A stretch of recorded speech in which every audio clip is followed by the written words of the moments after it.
കെഎസ്ആർടിസിയിലെ സ്ത്രീകളുടെ സൗജന്യ യാത്രാ പദ്ധതി ഈ മാസം 15 രാവിലെ 8:30 മുഖ്യമന്ത്രി വി.ഡി. സതീശൻ ഉദ്ഘാടനം ചെയ്യുമെന്ന് മന്ത്രി സി.പി. ജോൺ.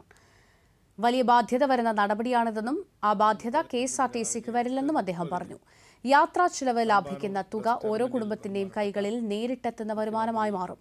മുൻ സർക്കാർ ആരംഭിച്ച ഗ്രാമവണ്ടി പദ്ധതി വിപുലീകരിക്കുമെന്നും സി.പി. ജോൺ പറഞ്ഞു. സ്വാഭാവികമായും ആ സർവീസിന്റെ ഡ്രൈവറും കണ്ടക്ടറും സ്ത്രീകളായിരിക്കും. ഒരു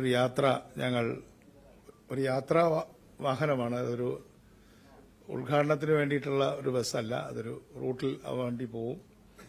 അപ്പം അതിൽ കയറി യാത്ര ചെയ്യുന്ന ആളുകൾ ഒരു നിശ്ചിത ദൂരം വരെ പോകുന്നതായിരിക്കും. എന്തായാലും ഇത് വലിയ ബാധ്യത ഉള്ളൊരു നടപടിയാണെന്ന് പ്രത്യേകിച്ച് പറയേണ്ടതില്ല.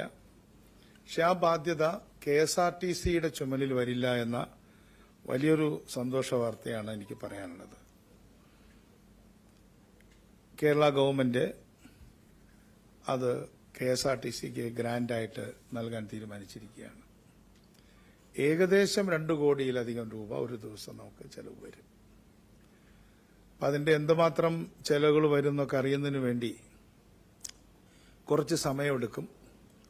എന്തായാലും ഈ കയറുന്ന എല്ലാ സ്ത്രീകൾക്കും 0 ടിക്കറ്റ് കൊടുക്കുന്നതാണ്. അപ്പം ആ ടിക്കറ്റ് അവർ വാങ്ങണം. എങ്കിൽ മാത്രമേ നമുക്ക് എത്ര പേർക്ക് സൗജന്യം കിട്ടി, എന്തുമാത്രം ബാധ്യത നമുക്ക് വരുന്നുണ്ട്